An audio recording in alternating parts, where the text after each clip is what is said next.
G'day, hi, and welcome. Alright, let's just jump into this. Just ripped the headphones off my head. Okay, Gen X, a generation that I'm a part of, also starting to be known as the middle generation and the forgotten generation. How nice, right? Which perfectly plays into our kind of cynical kind of generation. I thought this would be an interesting video to make. I was doing a little bit of research on, like, generation stuff and how they are, and we're kind of like if you want to really, not said with arrogance, but we're kind of the most well-rounded generation, where we've kind of got a little bit of the old world, a little bit of the new world, and whatever, and we're quite industrious, actually. So what is Gen X? Well, Gen X it's a bit of an argument of where it starts and where it ends. Some people say it starts in 61 and ends in 1979.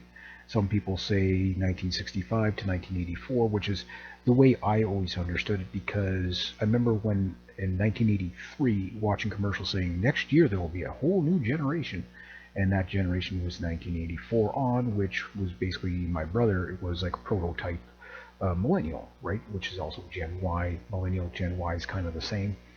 Um, and that whole kind of millennial group, which is Gen Y, Gen Z, right? So the two generations kind of sort of bound together, where if you look at like boomers versus the silent generation or the great generation, the World War II generation, they are distinctly different, but they're also known as the forgotten generation as well.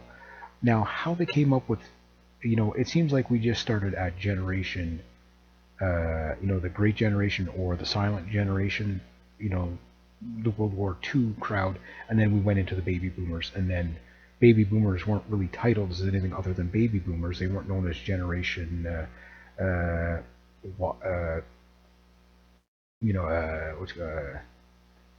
W. They weren't known as that. They were known as the boomers, which is kind of weird. How then it's just like XYZ. Okay, it's kind of like we started, instead of starting at Generation A, like where was Generation A, right?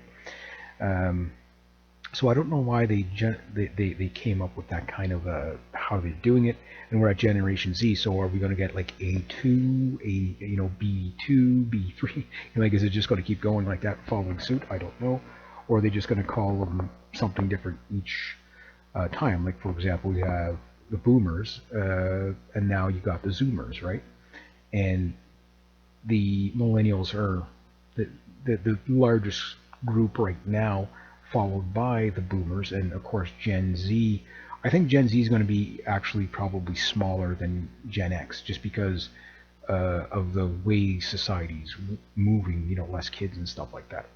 So anyway, the picture show I got is kind of indicative of what a Gen Xer would have on, particularly on their walls and stuff like that. I couldn't get all the photos that I wanted, but it was just kind of to represent from like the 1970s, 80s, and 90s was really the heyday of Gen Z. From kids to adolescents or whatever. And typically, a generation is 18 years, 18 to 30 years, arguably, right?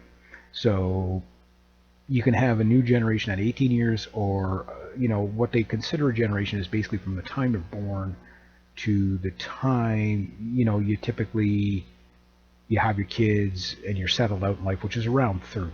Now that is totally under reconstruction right now, because now they're saying you can have a new generation within 5 years. I think that's a little too quick. And what exactly defines a generation, right? That's the other problem, is how long does it take to define that you actually have something different?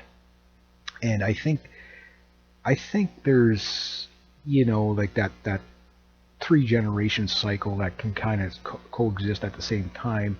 That 80-year, 85, average lifespan or whatever that people find themselves in. So you could typically get three, possibly even four generations existing at once, right? So, for example, the World War II generation, there's not too many of them left, but technically that's a total separate generation. Then you got the boomers, then you got us, and then you got the millennials, which is millennials Gen Y, and then you got Gen Z. So what defines a Gen X? Well, we were there's a lot of cynicism with the Gen X crowd. That is true. That and strangely enough, right now, the generation that seems to be handling this whole what's going on in the world the best is Gen X, just because we're already naturally cynical. Like it's like, oh, the world is falling apart. Oh yeah, okay, well that's we expected that anyway. Now let's move on. Yeah, here's a tissue. You know what I mean? Like, we really don't have a lot of empathy in that kind of thing. It's like, you need companionship, get a dog.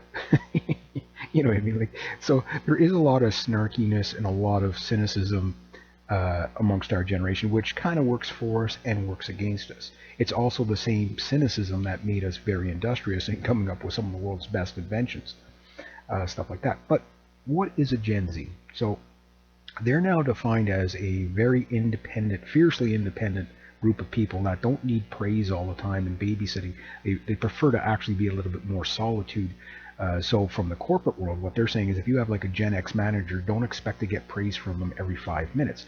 The millennials tend to expect, like updates on how am I doing, my progress and stuff like that. And where Gen X is kind of, they're not into that. It's like, yeah, I gave you something to do, go do it. Don't bug me. You know what I mean? Like, you know your job, go do it. You know what I mean? Which is the vine on that, is that Gen X tends to allow people to spread their wings a little bit more of just because they don't want to be annoyed by you. Now, this thing is where the baby boomer generation would typically focus on a career, like the one trick pony thing, where I'm going to get a job as soon as I get out of school, and I'm probably going to have the same job for 50 years, 60 years till I retire.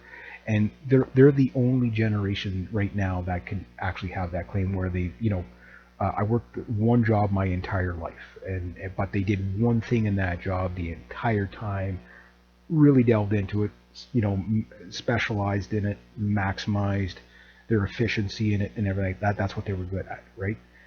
Where Gen X is not like that. Gen X, one thing about us is we're not loyal to anybody, because the Gen Xers tend to have a natural distrust for authority. We have a natural distrust for, basically, people older than us. We didn't trust them, right? Because we always felt like we were going to be let down at some point.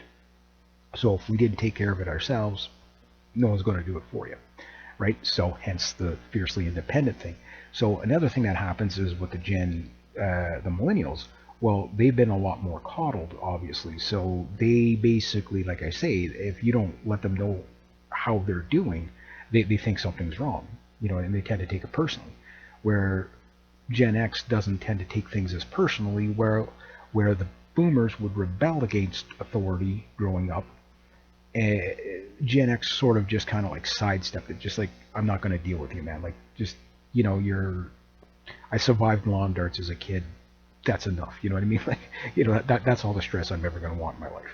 So, if you can't see it my way, I'm out of here. That's a very Gen X attitude, right? If you can't see it my way, I'm out of here, right? Whereas, like I say, the Gen Xer is going to learn as many skills as he can, so that if something better comes along, bang, he's out of there. So he's not going to be loyal to the company. So if you want to keep a Gen Xer, you really gotta let them be flexible. You gotta give them tasks, more multiple tasks rather than a single focused task, right? Another area where Gen X really changed from the boomers is the boomers had more of a live to work kind of philosophy of, I'm going to be, this is my title, this is what I'm doing, and this is what this was what defines me. Where Gen X was more work to live, not live to work. Where it's like, okay, well, I don't want to spend, waste my life 17 hours a day working at a dead end job, right? I want to basically make enough money so that I can acquire things, so I can do things, so I can travel, I can do this, I can do that. The other thing about Gen X is we were left alone a lot as the latchkey generation. Which, myself included, but it was more like, what do you call it, like, oh my god, I'm left alone again. It was never like that. I was always kind of like, right on, go grab my guitar and crank the crap out of it, right? Stuff like that. So, but we were kind of left on our own, whether for two reasons, a lot of times. The first reason was the boomers, okay, they basically were coming off a very traditional kind of lifestyle of nuclear family, downgraded from the what you call it, the extended family, right? So if you go back to say like 1900, like you'd have multiple generations, extended family living in one household just because everybody was so poor, and that was considered normal, right? Then by the time you get to the nuclear age in the 1950s, right after World War II, it's kind of a little different where people now just have the immediate family, mom, dad, and kids, right? And then a few pets or whatever. But that became the normal for the boomers, was to basically have a nuclear family, not an extended family. So as in the household as much, which is already the beginning of the downsizing and decay of society. You don't realize it, although the nuclear family makes the most practical sense, but it's also it's a deterioration of modernity. Like you don't realize it till now we realize it, but back then you wouldn't realize it. And something else that was different between say Gen Xers and millennials, and we're going to get to there is some hope for the millennials, believe it or not. Like the Gen Xers were considered the slacker generation, right? Because we were into video games, arcade games, not sitting all day in front of a computer, because the computers really didn't interest us early on. They were neat, whatever, but you didn't spend all day on the computer. Very, very few guys did that. Like the ultra uber geeks did that, but other than that, you were outside socializing. And one thing Gen X has over every generation is our ability to socialize. There's never been a generation to gather more people at the party than Gen X. This is statistically proven. We can pull the old, we can pull the young, and we can bring you in, and we're going to be slam dancing. We're going to be doing something. And that's one thing I noticed about Gen X, is we danced an awful lot. And I'll get into that. I don't know if this is going to have a two-part system to it, but we'll see. But anyway, the boomers, okay, they basically, you probably notice yourself from your grandparents or whatever, that okay, your grandmother, I met her, she was the first girl I asked out on a date to the prom, and we got married after, and that was it. Only ever dated one person, which the boomers had more of a focus on starting a family rather than life partner, right? Which by the 1970s, 1980s, you start to see a massive uptick in the divorce rate because of the change of society. Again, a byproduct of modernity.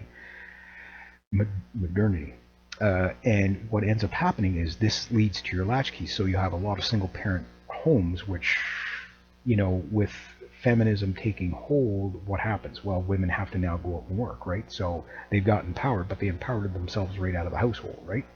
So that meant if they wanted to eat, they had to go to work. So the kids, once they were old enough, would be left alone by themselves. And now that said, the value of the dollar has been deteriorating for, forever and a day, and particularly since the 1970s. So what ends up happening is after the recession in the 1970s, even though the golden era, believe it or not, is the 1980s, is the highest achievement mankind has ever lived for overall general well-being of life, quality of life. I know some people might disagree. I'm not saying there was no problems back then. Yeah, there were still problems, but that was the peak, and then followed by the 1920s, and then followed by the 90s, and then now we've just been stagnating and dropping like a rock. So I'll get into the human happiness index stuff a little bit later on in the video, but that's basically what it is. So I know some people say, well, the 1980s weren't that great. Well, in comparison overall, for creativity, for wealth, for whatever, yeah. The boomer generation is amassed more wealth than any other generation in history, right? And the problem is that system is now coming down, and it's no longer available for the younger generations, such as Gen X, Gen Y, millennials, and Gen Z, right? That system is not. It's falling apart right in front of our eyes. So the problem now is that one thing that Gen X picked up on right away is that almost any Gen Xer you ever talk to is probably going to say, ask them, what are you going to do when you retire? And you're probably going to get an answer, a really smart ass answer, of like, ha, or, be prepared to be insulted. Because, yeah, right. yeah, it's like there's going to be anything left in the pot. So the Gen Xers figured it out very early on that this system wasn't going to be for them. It was not going to be there for them in the future. Take what you can, be lucky if you get anything, but build your own, because if you don't, you're not going to have it. And that's the way the Gen X mindset works, is if you don't do it for yourself, don't depend on anybody else, right? And again, this is, this comes back to the latchkey kid thing. So you leave a kid by themselves, and it becomes Lord of the Flies, right? So the smart ones make it, the rest of the ones can't dodge the lawn darts, right?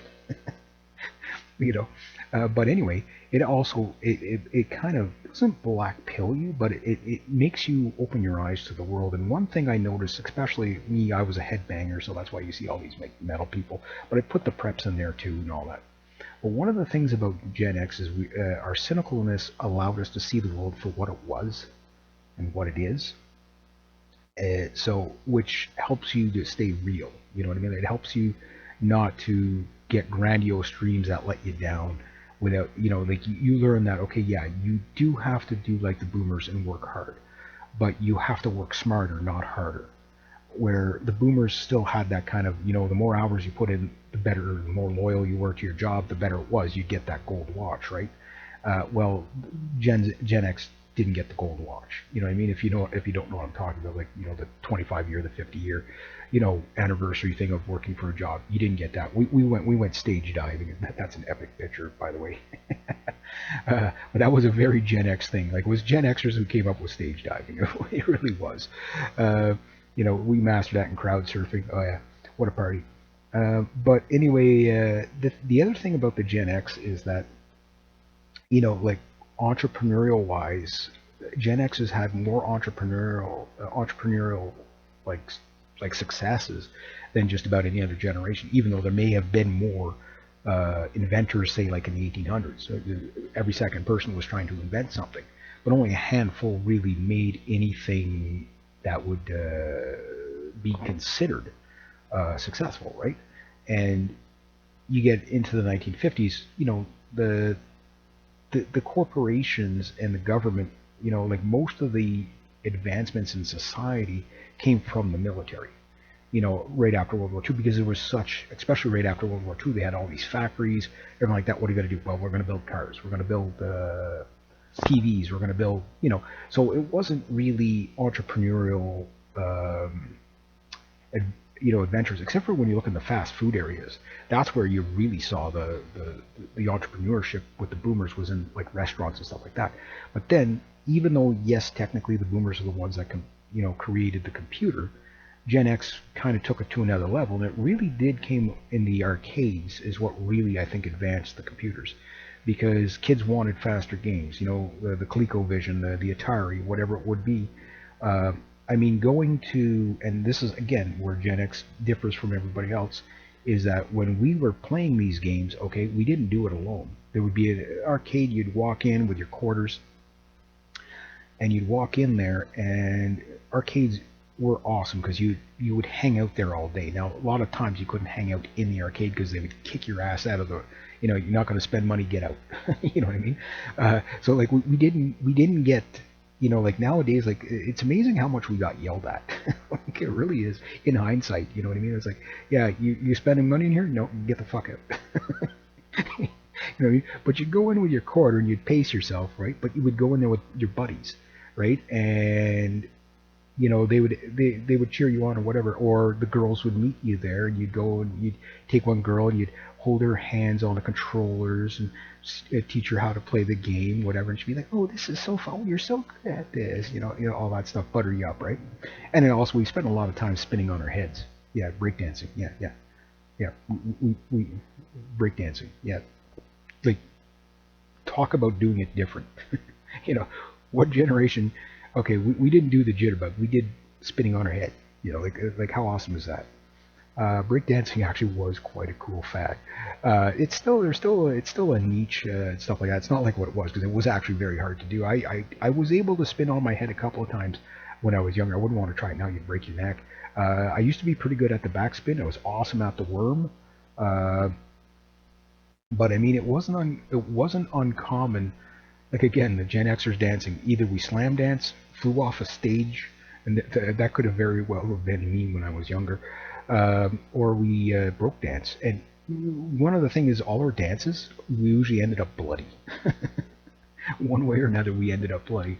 I don't know why we did that as a it was kind of like a rite of passage. It was a way to basically get together and let off steam without fighting, right? So Gen Xers weren't known as like the bar fighters, like like if you go back to the older generations, they tend to got into a lot more bar fights and stuff like that. Gen X, not as much. We were more passive that way, although not all of us, but we were a lot more passive that way. And one of the things about it was you still had to get that aggression out there, let off the steam, whatever. The best thing to do was slam dance. It was a way to fight somebody without really hurting anybody. Well, intentionally hurting anybody. But yeah, people lost tooth. Some people end up a black eye. Crack a few heads, but everybody smiled at the end of it. Um, like it was just one of those things that when you look at one of the major advancements that or advantages that Gen X has is they're at that age where they're the in between age, they're the middle child. Basically, they can understand a lot of the even though there's a lot of misunderstandings between the generation gaps, but there is less of a gap, I say, between like say boomers and Gen X and millennials and Gen X than there is between boomers and millennials. Like boomers do not understand millennials whatsoever, and it's like you made them. You know what I mean? Like you made them. Like we're like we're the polar opposite of the two in a lot of ways, where like the boomers are they're a very selfish, entitled, um, generation overall, right? Give me this, I work for this, you give me this, right? Gimme, everything should be free, free retirement, free this, free that, right? Uh, Millennials, where they're different is they have that same kind of entitlement. The difference is the baby boomers, they did earn it. You know what I mean? They did earn it. They did work. That was the trade-off. I'll give you my life in servitude for my job, and in return, you give me my gold watch, you give me my retirement, you give me this, you give me that, whatever. That was the deal, right? It wasn't well thought out, but that's what it was. Where the millennials, it's like, I want all this stuff for free, but I don't want to work for it. And now Gen Z, well, Gen Z's a whole new basket case all on its own because it doesn't know whether it's coming or going. It doesn't even know which toilet to use, and they're sucking on Tide Pods. You know, you know what I mean? What do you do with them, right? Um, I know it's not all, but you get the idea. They're a lot more messed up, and we'll get into that maybe as we go. But one great thing about the Gen Xers, like I say, is our ability to not only did we adapt to the technology, we're at that age where we still could adapt to the newer technology. Even though technology is starting to get a little bit ahead of the Gen Xers, we're still able to keep with it. You know what I mean? Like the Gen Z obviously is completely technology based. They don't know anything but technology. Like for example, most Gen Xers can't Gen Z can't pull a wheelie on their bicycles because they probably don't even have a bicycle. But they'll show you everything they can do with their cell phone, right? Or video game. That's pretty much what they're down to. They didn't build model airplanes and model cars like Gen X boys did. They didn't work on car engines and stuff like that like Gen X boys did. They're not doing that stuff, right? So Gen X was very, creative that way. Music-wise, I mean, we did, obviously we had a lot of good music. You could say, every generation produced good music to a degree, but like when you plethora of music, Gen X is basically the peak. From the 1970s, like the major rock stars and stuff like that of the 1970s, like in the 1970s, you maybe had 1,500 bands that were global. Now it's millions, right? And the bands now, like, they don't have that fortitude and aggression that you had out of the Gen X. And they definitely don't have the softness and tenderness out of the boomers. Like the boomers, every love song was a very sweet love song. Gen X was very, very cynical, very, very harsh, very, very Mad Max in their lyrics. You had, basically the war against heavy metal back in the day.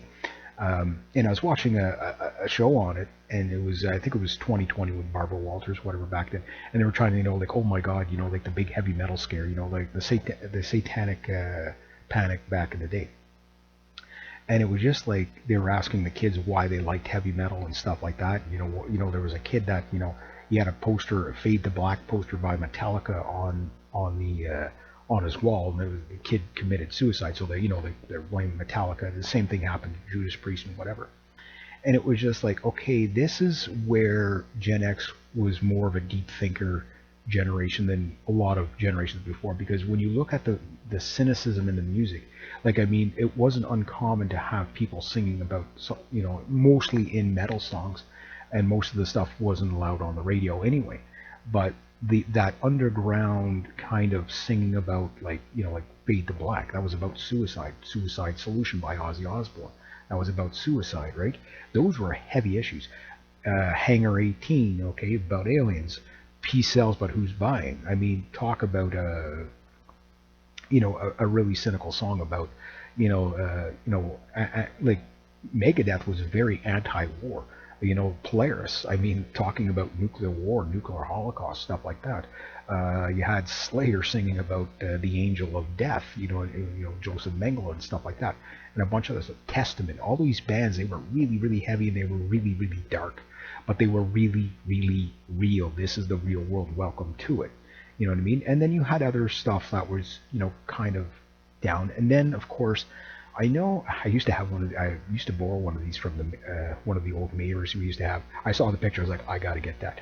The Armitron. It didn't really do much, but it picked things up. It was cool. It was a friend. But yeah, Nirvana. We have to talk about Nirvana. Unfortunately, Nirvana is gotten the title of the Gen X anthem of, this is the band that defined the generation of Gen X. I would strongly disagree with that, because they were very one-off in a lot of ways, but they did start the grunge scene rolling pretty good. Damn Pearl Jam. Pearl Jam was nowhere near as dark as and cynical as what do you call them, Nirvana was, and whatever. But like Nirvana was kind of like they killed the guitar solo. You know what I mean? Like in the 1970s, okay, you had like Golden Earring playing in Agana Devita like 17 minutes long or whatever, right? I think that was in the 70s. Like just these musical masterpieces, right? And then you get into the late 70s, early 1980s, and you get these speed demon guitar players that can play a million gazillion notes in like a split second. And it was all about the fast, really talented, really technical guitar player. That's what the 80s was all about when it came to the rock music and metal. And then you get into the 90s, and it's just like, okay, Nirvana, and this is something that Kurt Cobain complained about, is that the record companies made them detune their guitars ever so slightly, just so that it would sound more grungy, right? And that was the thing, like, we just don't care about our guitars even being in tune, whatever, never mind, right? And that was kind of, it did kind of capture some of the mindset of Gen X. There's no doubt about that, with the cynicism. But it wasn't all about the cynicism. Gen X was very entrepreneurial, which, if you would listen to a total flip side from Nirvana, would be something like Motley Crue. Motley Crue, I think, was probably a better definer of like the 1980s Gen Xer, where, it's like live fast, live hard, live fast, and go now. You know what I mean? Like, just get it done, right? And I think that was probably more closer to what was really going on with our generation, because we were actually quite upbeat in a lot of ways, just we were very cynical. But we were extremely, extremely social, where when you got to the Nirvana stuff, the Nirvana was the beginning of the antisocial, right? Where just like, again, it was suicidal in a lot of its nature, right? So by the time you get into the mid-90s, that's where you start to see the darkness creeping in, because Gen Xers are now 20-somethings. They're young adults by now, right? And this is where, most young adults in the previous generation would be married and have kids, or starting a career, finishing up in college, all that stuff. But Gen X was taking a different route. Not all of us went to college. In fact, a lot of us were dropouts. But instead of worrying about our credentials on the wall, we were more like, well, okay, well, I'd rather work for myself than work for the man. You know what I mean? But we weren't really down with the man. We're just like, he's not interesting. There was a smugness to it too. It was just like, okay, yeah, why would I want to do something that repetitive for years and years and years and boring, right? I'd rather work for myself.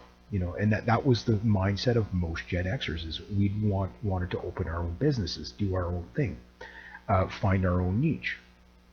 Where the millennials, they want to travel everywhere. That's all they want to do is travel, travel, travel. Gen X probably started that kind of bit of a craze a bit, but we didn't have the wealth to travel. So it's like, well, if we don't have the wealth to travel, let's find a way to make money. You know what I mean? And one of the things that Gen X grew up in was a very rough time. I mean, considering right out of the 1960s, yes, you had the war generation of the rebellion of the 1960s. Basically that the sexual revolution, the anti-war revolution, all these things that were going, the cultural revolution, all that stuff was coming out of the 60s. But that was really rebelling against the man, not so much the system or like, well, how do I put this? They were rebelling against like the very specific things, the feminists were trying to get into second wave feminism, advancing it. Again, the cultural revolution of the, Martin Luther King stuff. And then you had, of course, just the, like the anti-religion, the anti-this, and then, of course, the anti-war stuff, right? Well, basically, Gen X comes in, birthed, just at the end of Vietnam, right? So like, late 60s, early 70s, you start to get your Gen Xers coming in, and they're too small to know what's going on. But basically, there was a war that pretty much, right from a war, right into a massive recession in the 1970s. So, like the wealth was starting to leave a bit. You know what I mean? Now, while that's happening, like I say, there's also the modernity catching up with the nuclear family and starting to tear the nuclear family apart a little bit with, making, no-fault divorce, more accessible and stuff like that in a lot of countries. So that starts to deteriorate the family too. So again, the latchkey kids, they grow up, having a little bit less, although, need not want. I mean, we still had it pretty good in, most generations. We were the second most wealthy generation at that point, in a sense, right? Even though we weren't working yet, we were too young. But then, by the time you get to the end of the 1970s into the 1980s, there's a bit of a boom, and it comes back really strong, and more wealth was made probably per person in the 1980s than, again, any other time in history, overall. Overall, like not just like right now, there's more wealth being transferred to the world elites than ever before in history. But like if you were to take the population overall, the 1980s, that's where you wanted to be, because your odds of making wealth was really good. By the 1980s, most kids are either teenagers by this time, or in grade school or whatever, and you're doing whatever you're doing, but you're also understanding, like you're seeing your parents, coming out of the recession of the 70s, struggle, tighten the belts, that kind of thing. You get a cynical view of the world that it's like, like it's not easy to survive. So you're still a very sociable person in the 1980s, regardless of what generation you would have been. But you're starting to see like that there's a, like the societal norms have changed, are changing. And in the 1980s, you can really see that like the younger generation is, not quite respected or like that. And that's typical of the, the young generation always gets gets hampered on a little bit. But you're also starting to see the beginning of the millennials, right? So the beginning of the millennials, the thing with the millennials is, and this is something that, some Gen Xers would talk about, is that most millennials are byproducts of the boomers, not Gen X.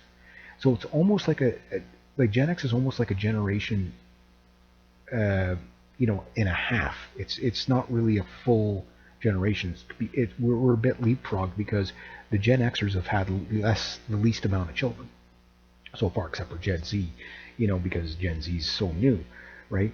And what ends up happening is that all the things that Gen X couldn't do, wasn't allowed to do, or whatever, then suddenly all that attention that wasn't given to Gen X as much, because again, being more left alone, suddenly we see the millennials just getting all this, bubble wrap. You know what I mean? Like it's just like they're getting all this attention and they're like that. And I wouldn't say it was a jealousy thing at all. I would just, it was more bizarre. It was just like, well, no, like, like you'd be like, no, let the younger kids, let them go play. Like, I mean, let them go play in the park. Don't take the freaking merry-go-round. I mean, those things are fun. Yeah, you might break an arm every now and then, but whatever, like Gen X couldn't make sense of that. Like, why were you coddling these kids so much when you let us pretty much Lord of the Flies free range, right? It just didn't make sense. And then as we go, it's like, okay, well, it's like, okay, these kids are, they're sissies. They're turning into sissies. Like, it's like you can't, like they cry all the time. It's like, okay, that's. I'm not talking like normal children crying. I'm talking like they're upset all the time. And one thing that was changed from Gen X to the millennials was daycare. That was the big one. Like we didn't even have daycare. You know what I mean? Like that wasn't even a thing, and it was probably better for it, because what happened in daycare, what they've figured out, was that you had all these little millennials crying for the attention of the teacher, right? And then of course they go home and they get coddled like crazy.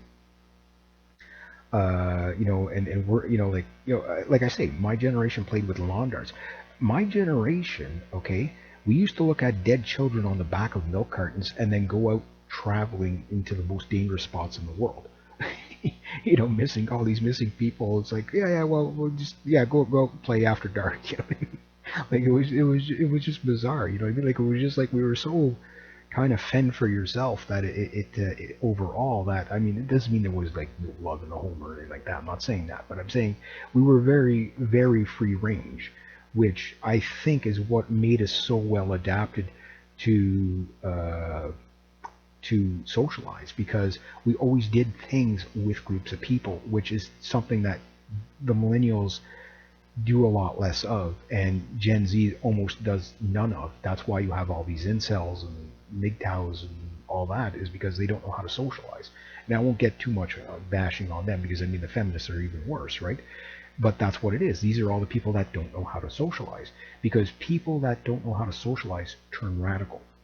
People who do know how to socialize typically don't turn radical, because the group will keep you in check when you start acting like an idiot, right? Like that was kind of the golden rule. Dude, don't be a bummer. Like don't, like don't, like don't be an idiot. Word. That was a big thing for the Gen Xers. Word. But you had like all this kind of weird stuff happen, and it was just like, so of course Gen X starts to pick on the millennials a little bit, but it's like, okay, well, we understand, like like they didn't they didn't learn, they weren't given the Rambo knife and sent off into the bush to survive. You know what I mean? Like they don't have that yet. Maybe they'll come around, right? So yeah, Gen X just basically looks at millennials as like just a bunch of crybabies, right? I know it's not all, but that's typically how they view it, right? But then you start seeing this weird thing as the millennials grow up. You start to see this kind of animosity between millennials and boomers. And it's just like, yeah, we're monkey in the middle. Like, we're just looking at it going, this is so bizarre. Like, like because there's such a gap at this point, the millennials cannot make sense of what a boomer is, right? They have no idea, like, why are these boomers telling us to, just work harder and you'll get where whatever. And like, we don't want that life. We don't want to work, 50 hours a week, 60 hours, 80 hours a week. We don't want that. We don't want that. We want to travel and we want to do this, but do this and do that. Where no, Gen X is like, yeah, but that's not how reality works. Like the thing about when it comes to open-mindedness, I would say the millennials are the most open-mindedness, have the most to most things, but they have a fragile way of being open-minded, whereas the boomers are the most closed-minded, but uh, Gen X is somewhere in between, where it's like they're open-minded enough, but grounded in reality. You know what I mean? Like, just like, don't like, like, things are what they are. You know what I mean? You can't change that. And it wasn't unpopular to see like a Gen Xer, like, you know be very, like, be very educated with what's going on in the world, even though there was kind of like, I don't care kind of attitude, a bit nihilistic in that sense, where, like, okay, well, I if it doesn't affect me, I don't give a shit, right? You did have a lot of that with Gen X, and that was one big problem with us, was our apathy. You know what I mean? Was to, like I say, if it doesn't affect me directly, I don't care what you do. Gen X are most likely to be libertarian. Uh, like, we're like, live and let live. Like, you do you, whatever. Just like, again, as long as it doesn't affect me. But it always does, right? That's the thing. So now we're in a situation where the Gen Xers that are out there, they're the ones basically. And if you think of all your favorite talk show hosts and everything like that, almost all of them are going to be Gen Xers. The people that seem to be the most rebellious against what's going on right now are Gen Xers. You know, doesn't mean the other generations aren't taking part in it, but like, it's a weird thing. Like, if you look at, for example, again, getting back to the marriage thing, right? The Gen Xers were the least likely to have families. I think that was just because of the cynicism. And the boomers were the most likely, but also the boomers have the highest divorce rate out of all three. The lowest is actually the millennials, and the reason being is because they marry later and they look for life partners. So instead of, just fitting the status quo, they're looking for a best friend that they're gonna, you know, even though they don't get married as much uh, as the boomers, but they basically, when they do get married, they're in it to win it. You know what I mean? So they have a different philosophy, and they got that right, and good for them. Whereas with Gen X, I mean, there's a lot of, again, that no fault divorce stuff, and bad decision making for relationships that Gen X did do when they did get into relationships. Kind of is what it is, right? But the thing is one thing about the Gen X is that their ability to self-reflect as a generation has always been pretty good. It's always been pretty good. Hence why we're able to innovate around a lot of problems that the other generations just kind of can't seem to get around. And it's not saying that we're better or worse. I mean, every generation has its vines and vices, right? I mean, we're living in a lot more complicated times than we've ever lived in, you know. And one advantage Gen X has over the boomers is our abilities to adapt to the internet and technology and stuff like that. The boomers still hasn't really adapted to that, right? So that they really don't know what's really going on. They only know the 6 o'clock news, and God help them if they're telling the truth, right? Whereas the millennials, they don't listen to the news at all. They only go online. But they're more interested in the video games, you know what I mean, than knowing what's going on in the world. So, but it all affects us, right? We're all going to get hammered by it one way or another.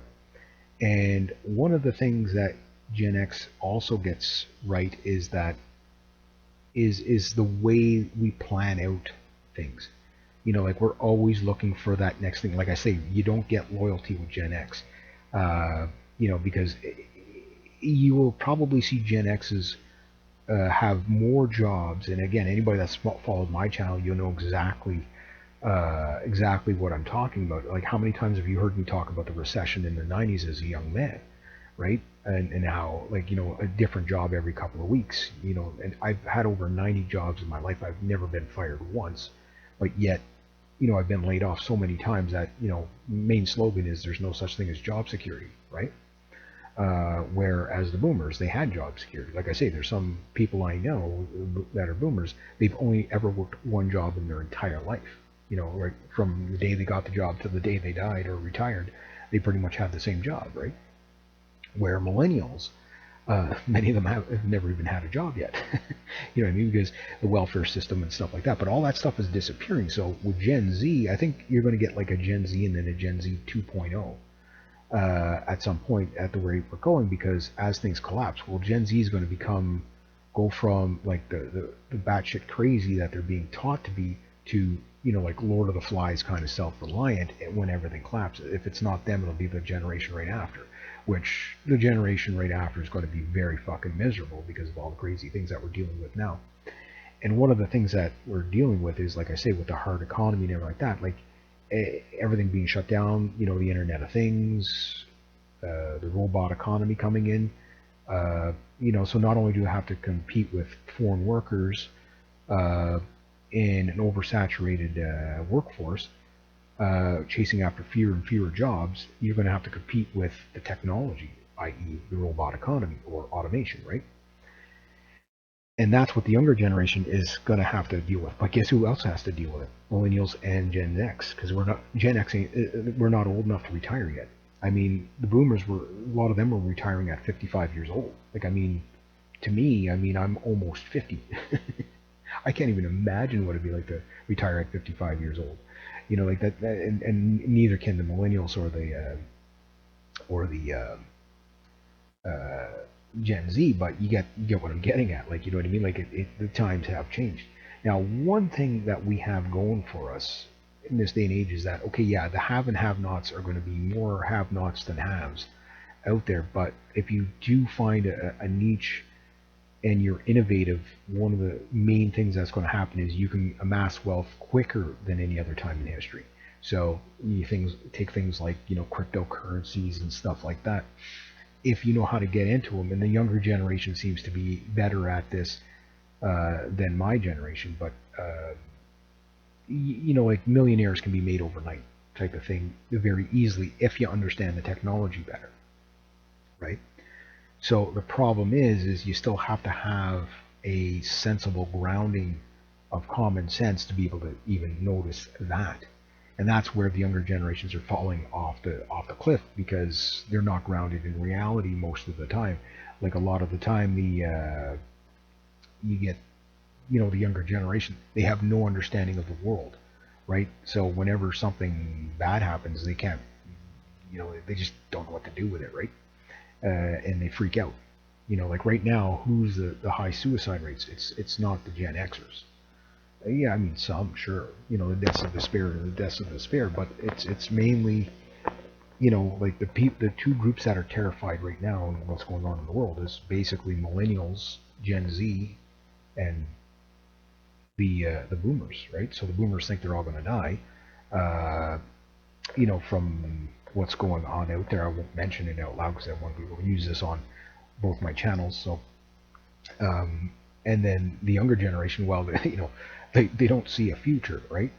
So where Gen X is already kind of like, okay, well, how do we live? How do we live around this? How do we get through this? Like we can't stop it, right? It is what it is, right? So how do we adapt to it? And again, well, how did we adapt in the 90s? How did we adapt in the 70s? All these recessions and stuff like that. How did we adapt to all that stuff, right?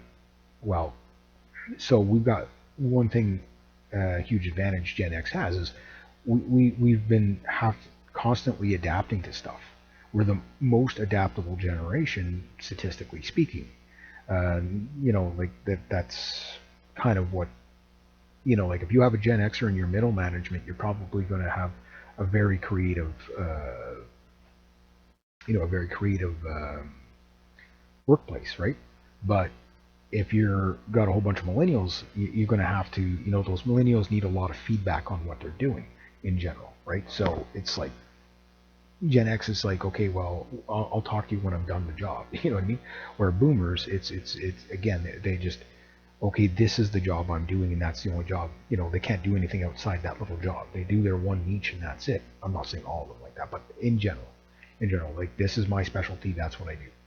where Gen X is like, okay, I'll get as many skills as possible, like I said earlier, and once I find something better, bang, I'm over there.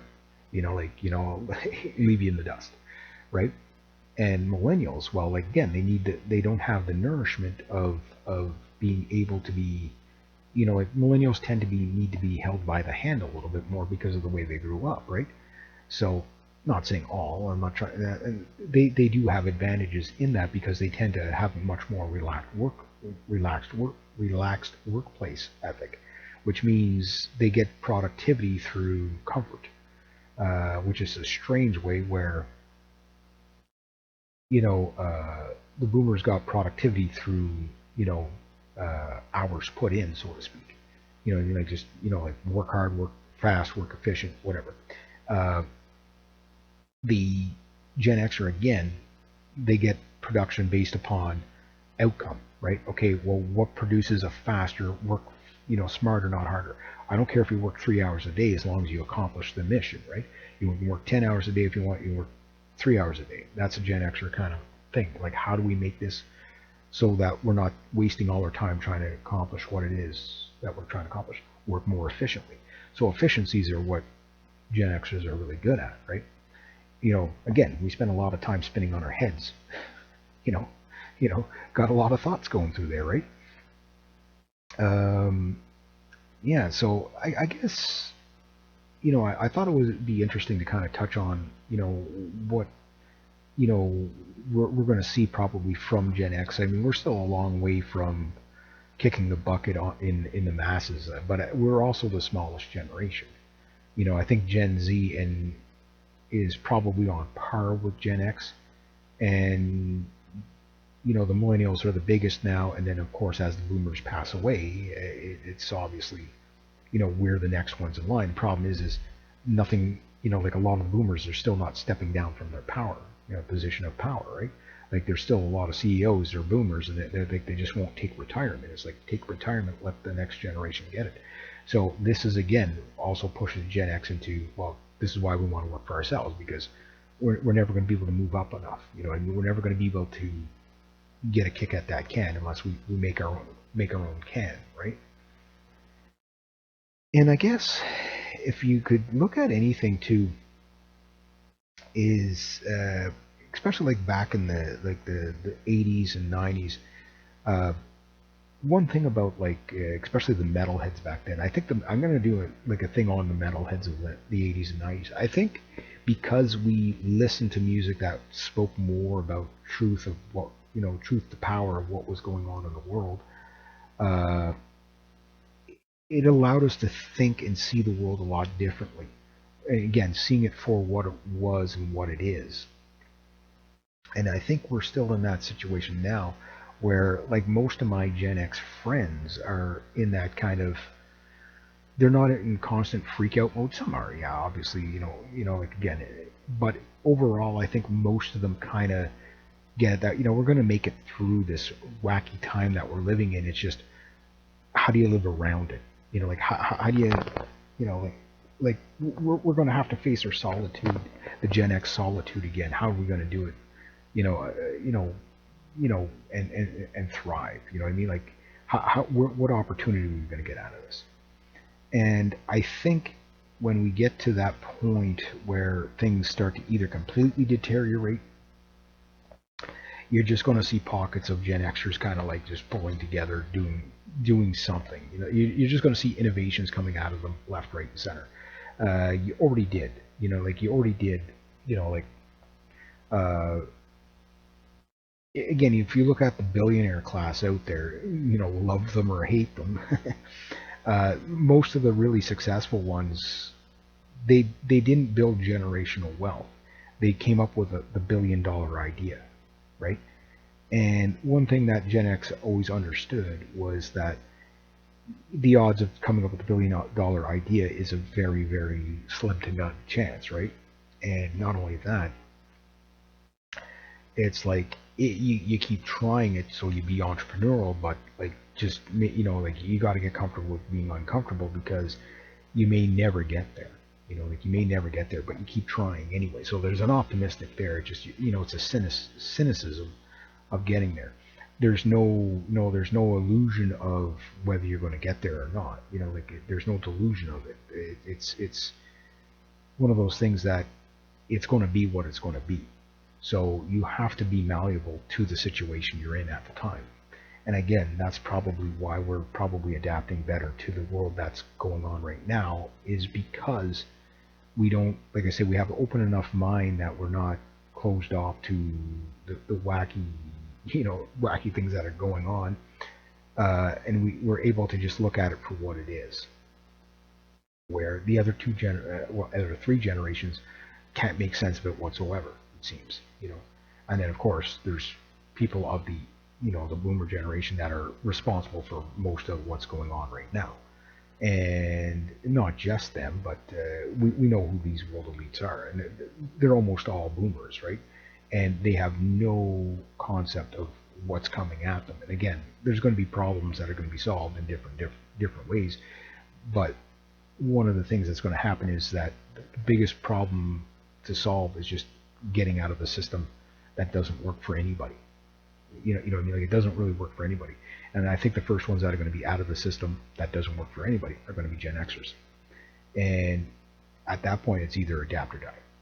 Because Gen Xers are more likely to create a meritocracy than a democracy, right? Meaning you don't work, you don't eat. And it's not going to be like a tough love type of thing, for the younger generations. It'll be an education thing.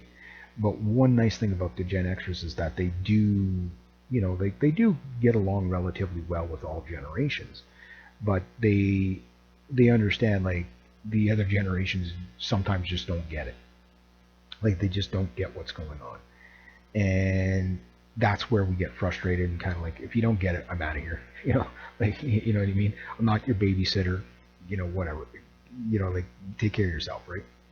So, yeah, this is one of the things, like I say, like, it's like, adapt to the environment you're in.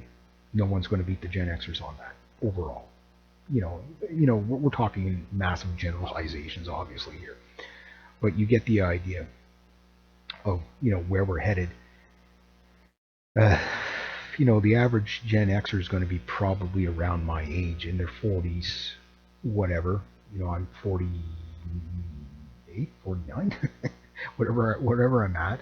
Okay, so we're already contemplating, okay, well, what are we going to do when we retire? What a funny concept, right? So we're already concentrated on ourselves again, where it's just like the other ones, like, if you can help them, great, but if not, like, we're not going to go down with the drowning man, you know what I mean? So I think that what you're going to see is kind of like the generational gap is going to really fragment again, but it's going to be like three kind of working, maybe not even together, but just like, like running frantically together, and then this one generation just kind of doing its thing. Now, I think if anything, Gen Z and Gen X are going to meet up in about 10, 15 years, or the next generation is going to meet up with Gen X as we're leaving the world, so to speak, as we get older and die off. But I mean, we're still another 40 years, 35, 40 years before Gen Xers are pretty much done for. You know what I mean? So we still, we still got a lot of life left. So, but that next generation is going to be seeking our kind of guidance of, how did you guys do it? Like, how did you guys get through this madness, right?